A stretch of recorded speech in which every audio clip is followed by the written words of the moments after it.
Hello everyone. और बच्चों, क्या हाल चाल? बहुत बढ़िया। तो आओ स्टार्ट करते हैं। आज है अपना लेक्चर नंबर 10 बेसिक मैथ्स का। तो आज हम लोग पढ़ने वाले हैं slope variations. Okay. So I hope कि आपने अब तक का मैंने जितना कुछ भी सिखाया अच्छे से रिवाइज कर लिया होगा। बेसिक मैथ्स जल्द से जल्द आपका 4-5 दिन और चैप्टर कंप्लीट, फिर उसके बाद अपना स्टार्ट होगा वेक्टर्स। ओके, आइए स्टार्ट करते हैं स्लोप वेरिएशन। उसके पहले ये सवाल करना है आप सबको, relation between slope in both the graphs, इन दोनों ग्राफ्स में स्लोप का रिलेशन कैसा है। अगर हम यहाँ पर स्लोप मतलब अपना होता है angle. Okay, as you all know that कि एम को हम स्लोप बोलते हैं। अरे मेरी जान, क्या हो रहा है ये? एज यू नो दैट कि हम एम को स्लोप बोलते हैं, और जो अपना स्लोप होता है that is tan theta, that is ten of theta angle. तो हमें यहाँ पे स्लोप निकाला जा रहा। चलो आओ फिर निकालते हैं। तो ये होगा P से एंगल, ये होगा Q से एंगल, ये होगा R से एंगल, और ये होगा S से एंगल। बिल्कुल एकदम होगा तो सही महाराज ये। तो this is theta P, theta Q, theta R, और ये आपका थीटा S। अगर एक बात बताओ, ये एक ही लाइन है, मैं उसके ऊपर 4 पैरेलल लाइन खींच दिया यहाँ पर, सो आई कैन से दैट ना मेरे प्यारे बच्चों कि theta P is equals to theta Q is equals to theta R is equals to theta S। जब स्लोप बराबर है तो इनका टेन ऑफ एंगल भी तो बराबर होगा। Tan of theta P is equals to tan of theta Q is equals to tan of theta R is equals to tan of theta S। भाई ये चारों बराबर तो इनका स्लोप बराबर नहीं होगा। Slope of M P is equal to slope of M Q is equal to slope of M R is equal to slope of M S. तो भैया, क्या यहाँ पे एंगल बराबर नहीं होने वाला? ध्यान से देखो, स्लोप आप एंगल चाहे यहां से निकालो या चाहे एक्स एक्सिस से निकाल लो। ये एंगल थीटा एस हो गया, ये एंगल आपका थीटा आर हो गया, ये एंगल आपका थीटा क्यू हो गया, ये एंगल आपका थीटा पी हो गया। ये चारों एंगल भी तो बराबर ही होंगे, क्यों? सारे के सारे लाइन पैरेलल हैं। Means our option B is the correct answer. समझ गए?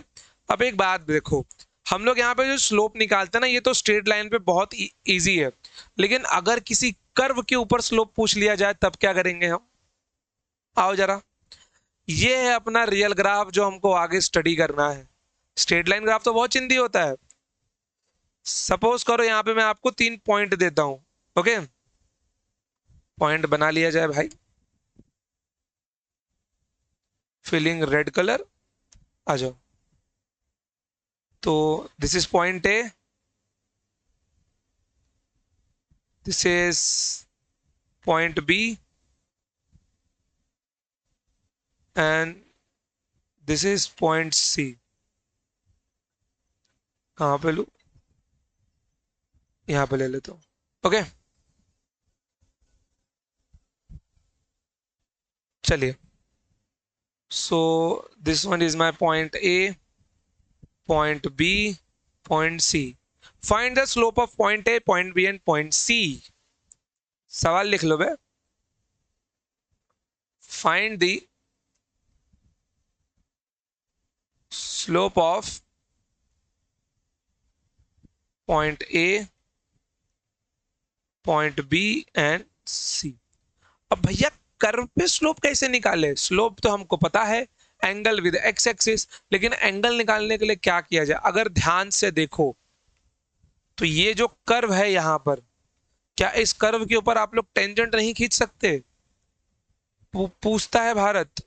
टेंजेंट खींच सकते हो ना? बस यही तो इसका स्लोप एंगल, स्लोप अब हमको मिलने वाला है। कुछ नहीं करना है, किसी भी कर्वेचर पे जिस भी पॉइंट पे स्लोप पूछा जाए, आग बंद करके एक टेंजेंट खींच दो, स्लोप अपने आप मिल जाएगा वहां पे आपको। बस स्ट्रेट लाइन पे भी टेंजेंट खींच सकते हैं, लेकिन वो पैरेलल बन जाता है, इसलिए हमको दिखता नहीं है वो। समझे? हम टेंजेंट स्ट्रेट लाइन पे भी इन रियलिटी खींचते हैं फॉर आवर स्लोप, लेकिन स्ट्रेट लाइन पे टेंजेंट पैरेलल होता है। अब ये हो गया मेरा पॉइंट ए का टेंजेंट। ओके, ये हो गया अपना पॉइंट बी का टेंजेंट। क्लियर। दूसरा रंग दो क्या इसको। ये हो गया पॉइंट बी का टेंजेंट। अब आते हैं जरा पॉइंट सी पे। यहीं पे रखता हूं पॉइंट सी। टेंजेंट देने के लिए लाइन पूरा बढ़ाएं जरूरी नहीं है, इतना काफी है। अब यहाँ पे ध्यान दो जरा, सिर्फ ये देखना है कि सब लोग एक्स एक्सिस के साथ में एंगल कितना बना रहे हैं,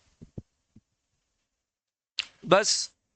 तो आप चाहे ये एंगल निकाले या फिर ये एंगल निकाले, एक ही बात है। आप ये एंगल निकाले या फिर ये एंगल निकाले, एक ही बात है। तो भैया हम सिंपल करते हुए पॉइंट से ही एंगल निकालने का पूरा ट्राई करने वाले हैं, ठीक है। तो यहां पे आप लोग देख सकते हो कि ये एंगल है आपका theta A, theta A, which I can see that which is less than 90 degree. बहुत बढ़िया। ये एंगल है आपका theta B, which is more than 90 degree. ये है आपका theta C which is parallel to X axis. तो भाई साहब यहाँ कोई एंगल नहीं बनने वाला, 0 डिग्री मिलने वाला है मेरे को। अब मैं यहाँ पे क्या बोल सकता हूं कि जो एम ए की वैल्यू होगी that is positive. Okay, find नहीं बोल सकते, कमेंट होना चाहिए सवाल में, comment on the slope of.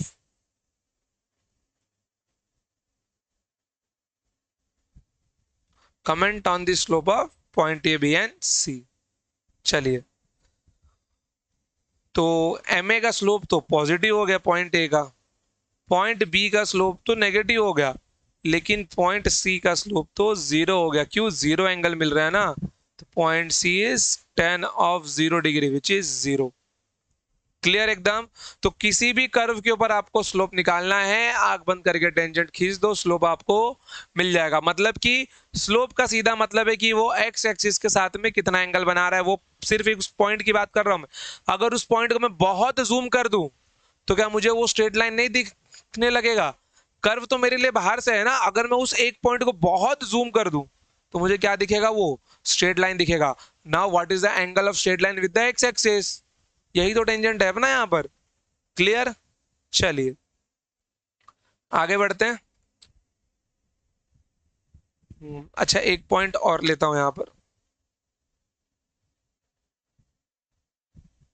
It is our point D. यहां पर भी मेरा थीटा कितना है, point D, theta D equals to 0 degree. तो slope at point D is 10 of 0 degree which is 0। तो slope of point D is also 0। Clear. चलिए बहुत बढ़िया। चलिए ठीक है, आगे बढ़ते हैं अभी। देखिए, comment on the slope, comment and variation of slope. देखो, स्लोप वेरिएशन का मतलब क्या मालूम है यहाँ पे, कि आपका स्लोप बढ़ रहा है कि घट रहा है, एंड प्लस इसके मैग्नीट्यूड के बारे में भी हमें बताना है। तो भैया यहाँ पे 3 पॉइंट है, यहाँ पर भी 3 पॉइंट है, बस दोनों ग्राफ अलग अलग हैं। तो अगर मैं इस पॉइंट की बात करता हूं तो ये एंगल ऐसे बनेगा, इस पॉइंट के लिए स्लोप ऐसा होगा, और इस पॉइंट के लिए स्लोप ऐसा होगा। थोड़ा सा छोटा करके एक्स एक्सिस में ही निपटा देते हैं।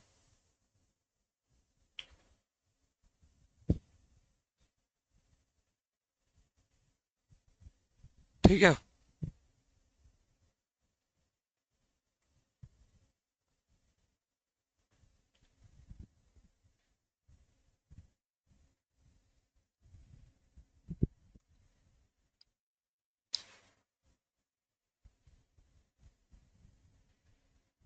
चलिए बहुत बढ़िया। अच्छा, इसके लिए एक्सिस छोटा पड़ रहा है, कोई बात नहीं, हम पॉइंट पे ही खींच लेंगे स्लोप, क्या दिक्कत है। चलिए अब देखिए जरा, this is for theta A, this is for theta C, this is for theta A, and this is for theta C. अच्छे से देखना, सबसे पहले theta A which is more than 90 degree, after that theta B which is 0 degree, then theta C which is less than 90 degree. Clear? Then theta A less than 90 degree, theta b which is 0 degree, theta c which is more than 90 degree. बताओ भाई अब क्या होना चाहिए इसका answer, सोच के बताओ जरा, कि पहले मोर देन 90 फिर लेस देन 90 फिर 0, क्या है इसका मतलब?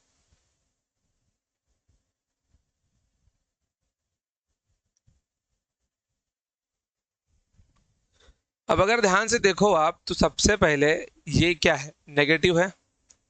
सो अगर मैं स्लोप ऑफ एम ए की बात करता हूं, okay, so as I know कि थीटा ए की वैल्यू मोर देन 90 डिग्री है, इट मीन्स जो मेरा एम ए होगा वो होने वाला है नेगेटिव. क्लियर एकदम? फिर थीटा बी पे गया है वो पॉइंट, कर्व को कंटिन्यू करना है मुझे, समझे? कर्व को कंटिन्यू करना है, ये ध्यान में रखना. थीटा बी की वैल्यू है मेरी 0 डिग्री, सो मेरा स्लोप ऑफ एम बी कितना मिलने वाला, 10 0 0. फिर उसके बाद में क्या है मेरा ये theta C, theta C is my less than 90 degree, theta C is less than 90 degree, मतलब slope of C is positive. अब एक बात बताओ यार, जो नंबर पहले नेगेटिव था देन 0 पे गया देन पॉजिटिव पे गया, मतलब ये धीरे धीरे बढ़ रहा है ना अपना. देखो सबसे पहले वो नेगेटिव था, फिर आगे बढ़ के वो 0 हुआ, फिर आगे बढ़ के वो पॉजिटिव बना. मतलब मैं अगर इसके स्लोप की बात करता हूं तो स्लोप इज इंक्रीजिंग, नेगेटिव से 0 इंक्रीज हुआ, 0 से पॉजिटिव इंक्रीज हुआ, इट मींस यहां पे स्लोप क्या हो रहा है, slope is increasing. So slope is increasing, slope is increasing. ठीक है? अब अगर आपको टेन थीटा के बारे में एक चीज पता हो, ओके, 0 10, ओके, तो अगर ये 0 degree 30 degree 45 degree 60 degree 90 degree, इसके बीच में बहुत सारे एंगल होते हैं यार. ओके, मतलब 10 0 0 हो जाएगा, 10 30 1/√3, ये 1 हो जाएगा, ये √3 हो जाएगा, और ये नॉट डिफाइंड.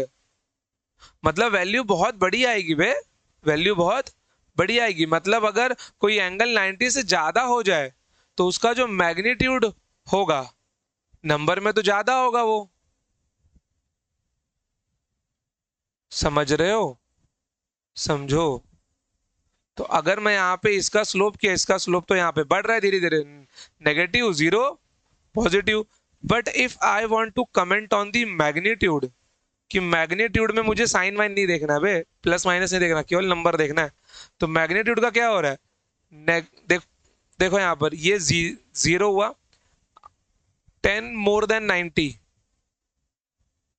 वैल्यू क्या मिलने वाला है, जैसे कि मैं यहाँ पे 10 ऑफ 120 ही निकाल लेता हूँ. 10 ऑफ 120, ये 90 से ज्यादा है, मान लो कि थीटा है 120 है, ठीक है? तो यहाँ पे क्या मिलने वाला है मेरे को, 10 120 is 10 of 180 minus 60, second quadrant 1060 minus of √3. सिर्फ मेरे को √3 देखना है. तो इसका मैग्नीट्यूड यहाँ पे कितना था, √3, यहाँ पे कितना हुआ 0, यहाँ पे मान लो 60, यहाँ पे फिर से कितना हो जाएगा 60, मत मान लो, यहाँ पर 0 से कुछ ज्यादा ही होगा ना, √3 बोल देता हूं मैं. तो यहाँ पर आप लोग क्या देख सकते हो कि सबसे पहले क्या हो रहा है, मैग्नीट्यूड डिक्रीज हो रहा है, 0 की ओर जा रहा है, फिर उसके बाद में वो आगे बढ़ रहा है. तो यहाँ पर मैं क्या बोल सकता हूँ, first decreasing, first decrease then increase, first decrease then increasing. Normally लिखता हूं,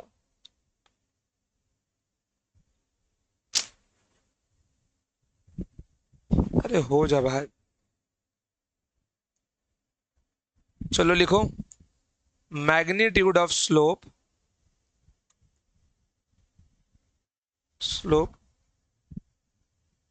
first decrease, first decreasing then increasing. Okay, चलो अब इसकी बात करते हैं जरा। देखो यहां पर क्या है मेरा, theta A less than 90 degree, theta B 0 degree, theta C more than 90 degree, more than 90 degree.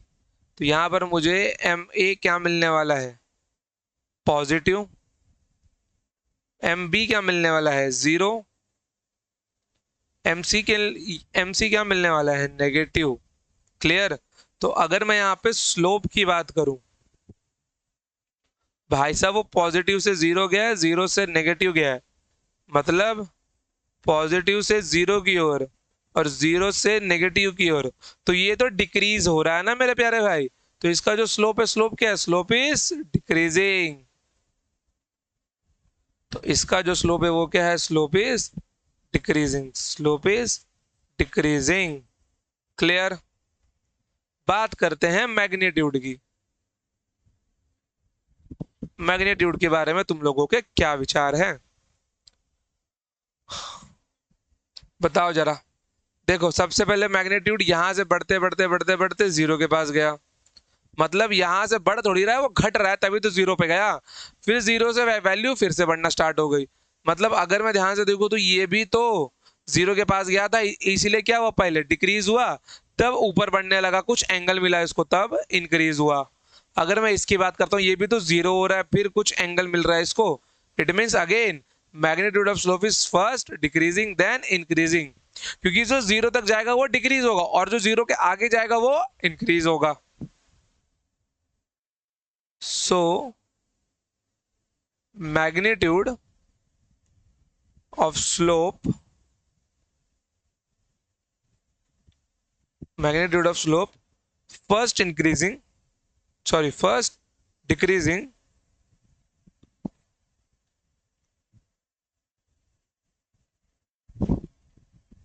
first decreasing then increasing, then increasing। Clear, कोई प्रॉब्लम नहीं। अब अगर थोड़ा सा और अच्छे से डेप्थ में समझा जाए मेरे प्यारे बच्चों, तो यहां से लेके यहां तक वो डिक्रीज कर रहा है, और यहां से लेके यहां तक वो इंक्रीज कर रहा है। क्लियर। यहां से यहां तक स्लोप डिक्रीज, और यहां से यहां तक स्लोप इंक्रीज, यहां से यहां तक स्लोप डिक्रीज हो रहा है, और यहां से यहां तक स्लोप इंक्रीज हो रहा है। क्लियर एकदम, सिंपल सी बात है एकदम, जो आपको समझनी है। ठीक है, चलिए आगे बढ़ते हैं।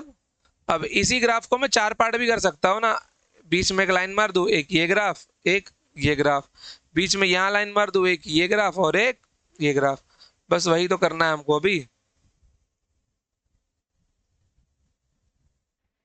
ठीक है, चलिए बहुत बढ़िया। तो एक काम करता हूँ ना, जरा इसका एक कॉपी बना लूं स्लाइड का।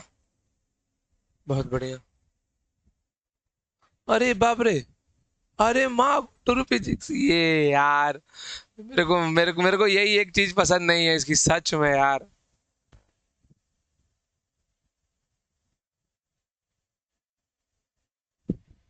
मेरे को ये एक चीज इसका पसंद नहीं है, जब पूरा गायब हो जाता है।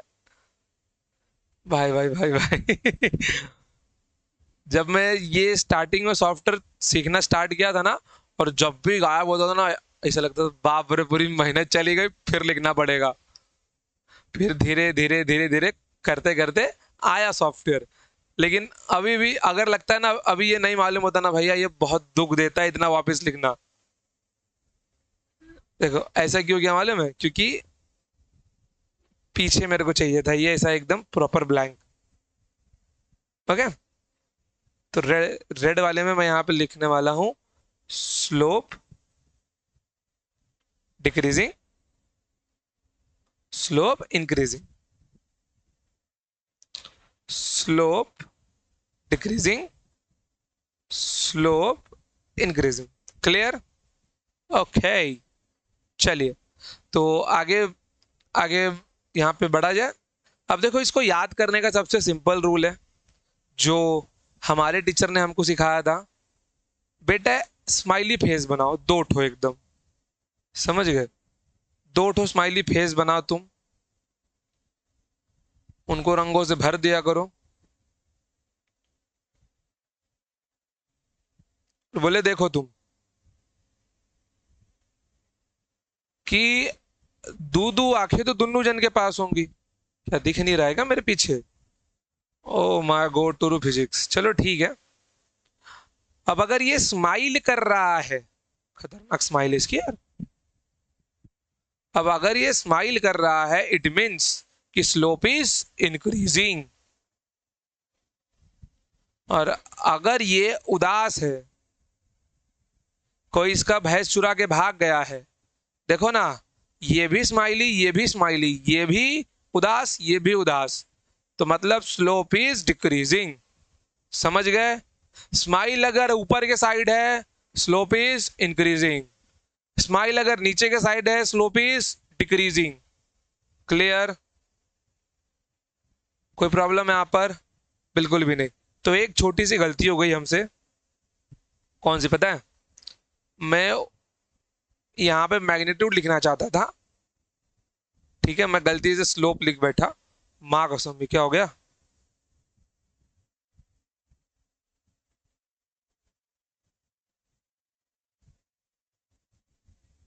ये देखो, यहां मुझे मैग्नीट्यूड लिखना था, magnitude of slope. First decreasing ना, तो इस रीजन में डिक्रीज होगा। Magnitude of slope then increase होगा। स्टेटमेंट को ही दूसरे फॉर्म में लिख रहा हूं यहां पर। ये मैं स्लोप की बात कर रहा हूं, ये मैं स्लोप की बात कर रहा हूं। पहले वाले में स्लोप इंक्रीजिंग है, दूसरे वाले में स्लोप डिक्रीजिंग है। क्लियर? यहां पर भी किसकी बात कर रहा हूं मैं? इस जोन में, इस वाले जोन में, that is magnitude of slope. Clear? इस जोन में मैग्नीट्यूड ऑफ स्लोप, तो यहां पे तो डिक्रीज होगा, first decrease then increase. Clear? चलिए बहुत बढ़िया, आगे बढ़ते हैं। अब देखिए जरा इसको, स्लोप वेरिएशन इसके ऊपर बताना है हमको। आइए,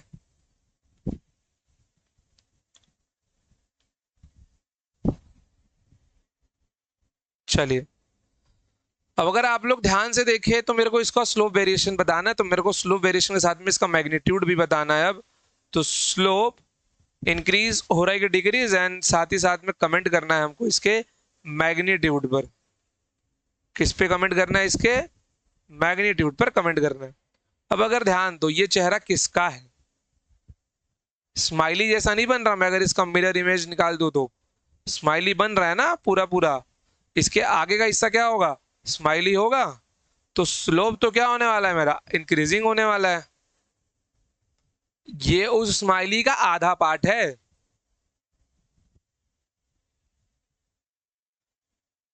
समझे?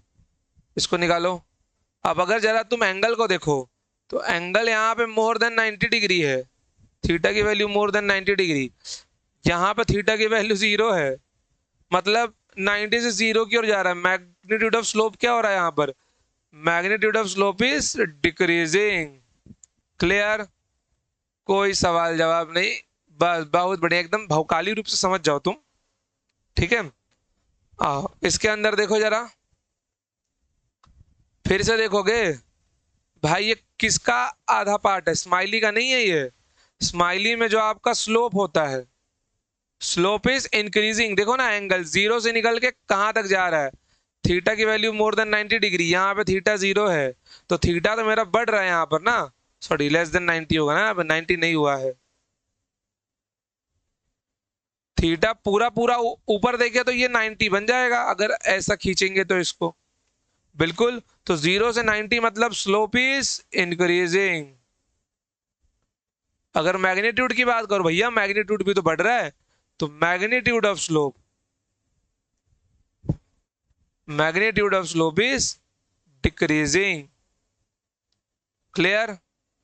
चलिए, बहुत बढ़िया एकदम। आ जाओ। काफी डिम लग रहा है हमको, एक्स और वाई। चलो, यहां पे देखो, यहां पे थीटा की वैल्यू लेस देन 90 डिग्री, मतलब कुछ तो होगी। यहां पे थीटा की वैल्यू 0 डिग्री। तो भैया अगर चेहरा भी ध्यान से देखा जाए तो इसका तो कैसा स्माइली है, उतरा हुआ, उदास चेहरा है इसका। तो जो स्लोप है आपका मेरे प्यारे बच्चों, स्लोप इज डिक्रीजिंग। उदास चेहरे में स्लोप इज डिक्रीजिंग। या फिर एंगल तो कम हो रहा है ना, 90 से कम है, 0 तक जा रहा है एंगल। बस बहुत बढ़िया, ऐसे ही समझ जाओ। बात करते हैं मैग्नीट्यूड की।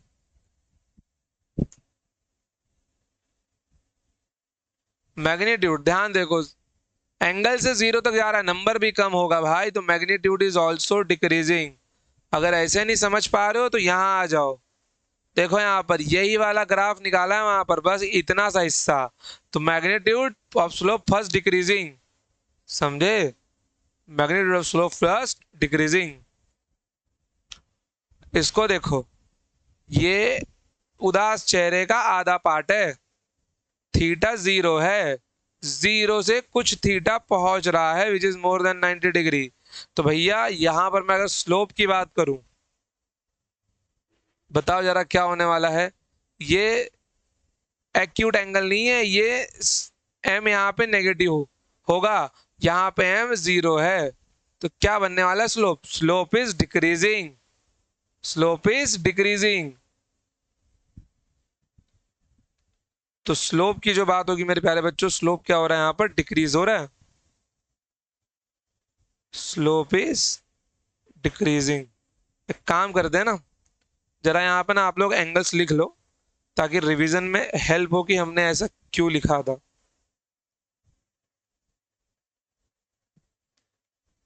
ठीक है, थीटा इक्वल्स टू 0 डिग्री,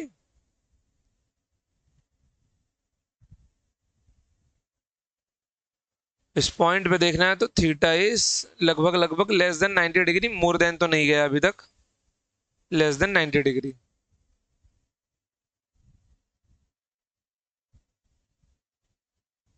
है मैग्नीट्यूड डिक्रीजिंग लिखा मैं भैया, मैग्नीट्यूड इंक्रीजिंग आएगा, डिक्रीजिंग नहीं आएगा। मैग्नीट्यूड भी बढ़ेगा ना भाई, हाँ मैग्नीट्यूड बढ़ेगा यार। इसमें एंगल निकालो जरा,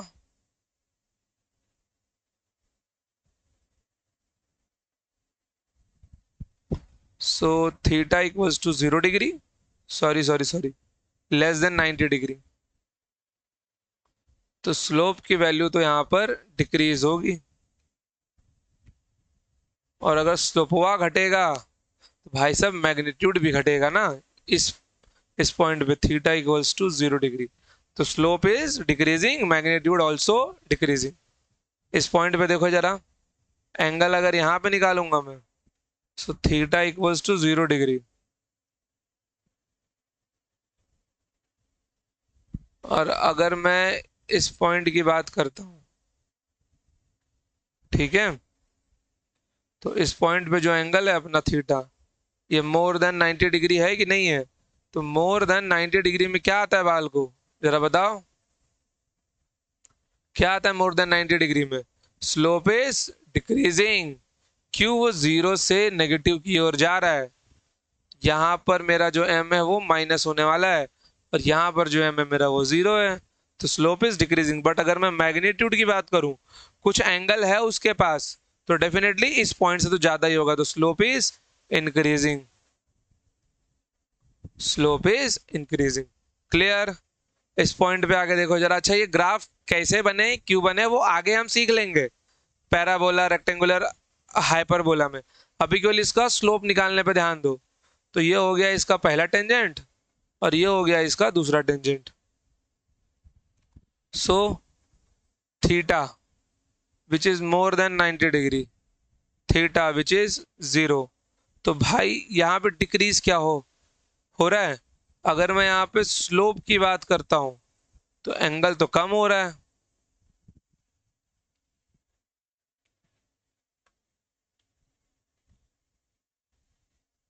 एंगल तो क्या हो रहा है? कम हो रहा है ना। तो slope is decreasing but magnitude of slope, लेकिन जो मैग्नीट्यूड है स्लोप का वो क्या हो रहा है? वो भी देखो जरा भैया, कुछ एंगल था 0 तक पहुंच रहा है तो मैग्नीट्यूड भी तो डिक्रीज ही होगा। Magnitude is also decreasing. I hope कि आपको यहां तक अच्छे से समझ में आ गया होगा। लव यू ऑल बच्चे लोग। ठीक है, कोई डाउट नहीं यहां तक? आगे बढ़े अब, चलिए। सब हो गया, चलिए, बहुत बढ़िया। हम्म, आइए जरा इसका उत्तर दीजिए यार। अगर इसमें मैं ध्यान से देखूं, सो वैल्यू ऑफ स्लोप यहाँ पे क्या हो रहा है? इंक्रीज हो रहा है ना। तो वैल्यू ऑफ स्लोप इंक्रीजिंग, और इसका मैग्नीट्यूड भी क्या होगा? इंक्रीज ही होगा। तो ये सी वाला अपना पहला होगा। Both magnitude and slope are increasing. अगर ध्यान से देखो यहाँ पर, तो डिक्रीजिंग डिक्रीजिंग एक तो ये हो गया, और एक ये आपका ये हो गया इंक्रीजिंग इंक्रीजिंग। ठीक है,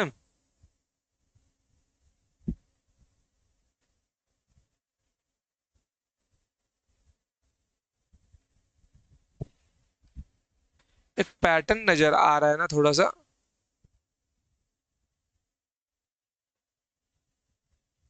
2 मिनट रुकना।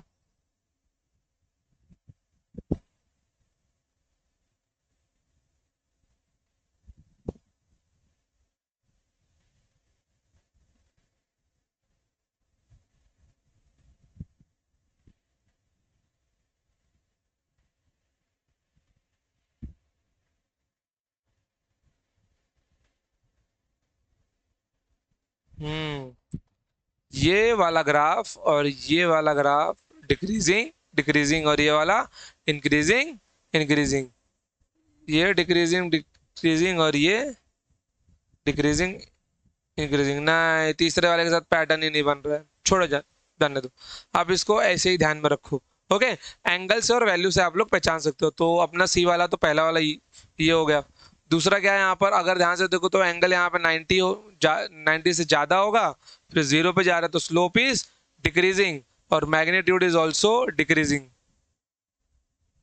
तो ये हो गया अपना दूसरा वाला। ठीक है ना। यहाँ पे क्या एंगल ज्यादा है, 0 हो रहा है, मतलब स्लोप इज डिक्रीजिंग। मैग्नीट्यूड भी क्या हो रहा है? कम ही हो रहा है ना। है?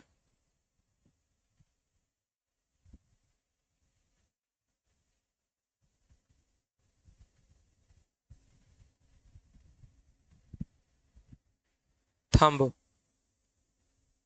ये सेकंड नहीं है। इसको देखो, यहाँ पे ये थीटा मोर देन 90 डिग्री है, यहाँ पर थीटा 0 डिग्री है। तो ये नेगेटिव से 0 की ओर आ रहा है, मतलब इसका जो स्लोप है, देखो ना, स्माइली बन रहा है ना। स्लोप तो इसका क्या हो रहा होगा? अच्छा, एक काम करते हैं, स्माइली वाला ही ट्रिक लगाते हैं यहाँ पर। देखो, ये भी स्माइली बना रहा है, ये भी स्माइली बना रहा है, ये भी उदास, ये भी उदास। ओके, तो भैया इसका जो स्लोप होगा वो इंक्रीज होगा, इसका जो स्लोप होगा वो भी इंक्रीज होगा, इसका स्लोप डिक्रीज होगा, इसका स्लोप डिक्रीज होगा। रही बात इसके मैग्नीट्यूड की, तो इसका जो मैग्नीट्यूड है वो भी इंक्रीज हो रहा है। ओके, तो ये सेकेंड वाला पार्ट है। इस वाले पार्ट में डिक्रीज होगा, इस वाले पार्ट में इंक्रीज होगा। तो इसका जो मैग्नीट्यूड है वो भी इंक्रीज हो रहा है। ओके, इस वाले पार्ट में मैग्नीट्यूड डिक्रीज होता है, तो मैग्नीट्यूड विल डिक्रीज। इस वाले पार्ट में भी मैग्नीट्यूड क्या होता है? इस वाले पार्ट में भी मैग्नीट्यूड डिक्रीज होता है। मैग्नीट्यूड डिक्रीज होता है। और इस वाले पार्ट में फर्स्ट डिक्रीज देन इंक्रीज, तो इस वाले पार्ट का जो मैग्नीट्यूड है वो इंक्रीज होगा। क्लियर? चलिए बहुत बढ़िया। तो ऑप्शन मैच किया जाए अब। तो पहले वाले का क्या आएगा, स्लोप इंक्रीज और मैग्नीट्यूड इज ऑल्सो इंक्रीजिंग, तो पहला वाला तो सही है अपना। सेकंड वाले का क्या है, slope increase but magnitude decreasing. Okay, तो first increase then decrease, slope increase and magnitude decreasing, ये दूसरा वाला है। Slope decrease and magnitude decrease, ये तीसरा वाला है। फिर उसके बाद में क्या बोल रहा है, value of slope is decreasing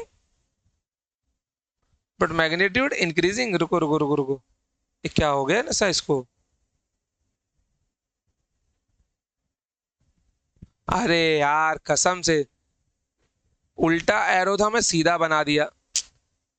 smiley कैसा है, डाउनफॉल ना, तो बरोबर slope is decreasing and magnitude is increasing, तो ये तीसरा, ये चौथा है, चौथा। तीसरा वाला क्या है, slope decreasing and magnitude is decreasing, ये तीसरा।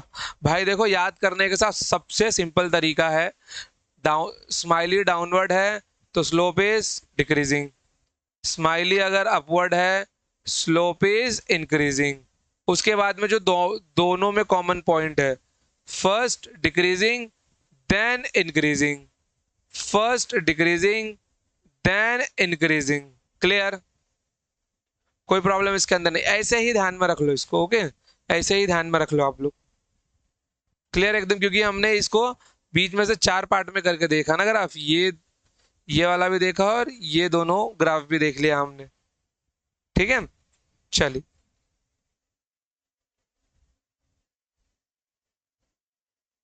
बहुत बढ़िया। हाँ देखो, ये HC वर्मा जी के एक्सरसाइज का क्वेश्चन है, ग्राफ बेस्ड। हम सॉल्व नहीं करने वाले क्वेश्चन को, हम केवल कमेंट करने वाले हैं स्लोप के ऊपर। ओके, चलिए। तो इस पॉइंट पे अगर आप लोग थीटा देखो, क्या इस पॉइंट का थीटा फाइंड किया जा सकता है?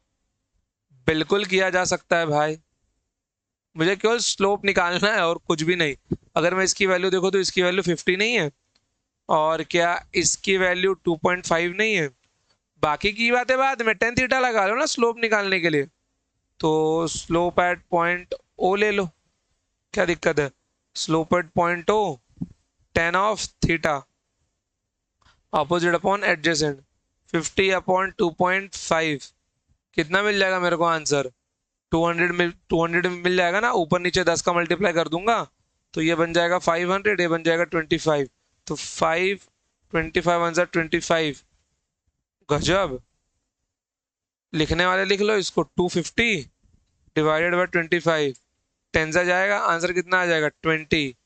तो इस पॉइंट का स्लोप कितना आ गया आपका, 20 आ गया।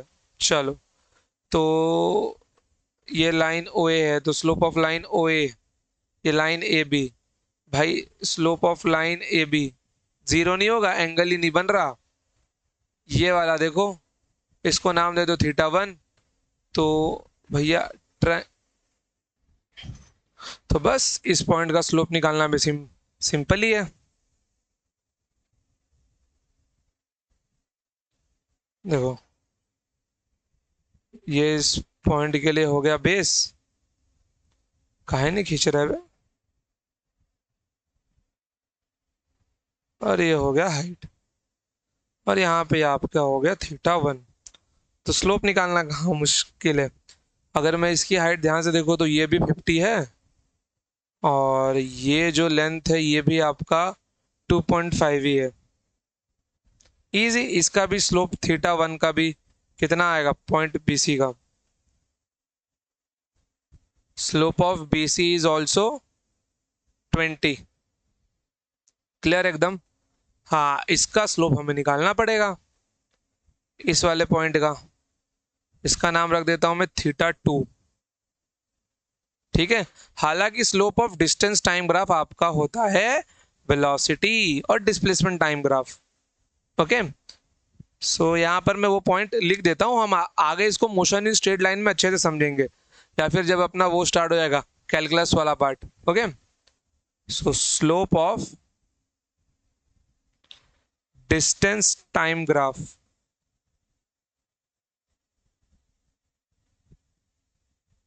Slope of distance time graph क्या आ जाएगा यहां पर? It is known as speed and slope of velocity time graph, velocity time graph is, अरे यार displacement time graph, not velocity time graph, displacement time graph, slope of displacement time graph, slope of displacement time graph is velocity. तो अगर मैं इसको displacement time मानता हूं, ठीक है, तो ये 20 नहीं होगा। यहाँ पे जो ऑब्जेक्ट की स्पीड, यहाँ पे जो ऑब्जेक्ट की स्पीड है ना, जो चेंज हो रही है, that is velocity at point O A is 20 metre per second, ऐसा है ये, ठीक है। Velocity at point A B is 0 metre per second, velocity at point B C is 20 metre per second, क्योंकि स्पीड और वेलोसिटी का unit ही 20 metre, ये मीटर पर सेकेंड होता है। समझ गए आप लोग? अब रही बात पॉइंट डी की, तो पॉइंट सी डी पे ये थीटा 2 है। रही बात ये अपना हो गया एंगल जो मैं निकालना चाहता हूं, that is pi minus theta 2, या फिर एक काम करो, हमने अब तक जैसा सीखा है आप लोग इसको थीटा 2 लिख लो और इसको पाई माइनस थीटा 2 लिख दो। आपको पता है आंसर नेगेटिव ही मिलने वाला है, स्पीड तो पॉजिटिव होगा लेकिन वेलोसिटी नेगेटिव हो जाएगा यहाँ पर। समझ गए? तो ये तो डिस्प्लेसमेंट टाइम ग्राफ ही अपना, क्योंकि डिस्टेंस टाइम ग्राफ कभी नेगेटिव में नहीं जाता है, ये मैं आगे सिखाऊंगा आपको, टेंशन ना लो। अभी केवल आप लोग मेरे को ना वैल्यू बता के बताओ कि slope of point C D कितना होगा, slope of point C D कितना होगा। खींच दोगे इसको? दूसरा रंग दे देता हूं। ये टोटल हाइट आपका कितना है? 100 का है। ये थीटा 2, ये आपका गैप कितना है? 15 का है। तो ये आपको कितना मिलने वाला है?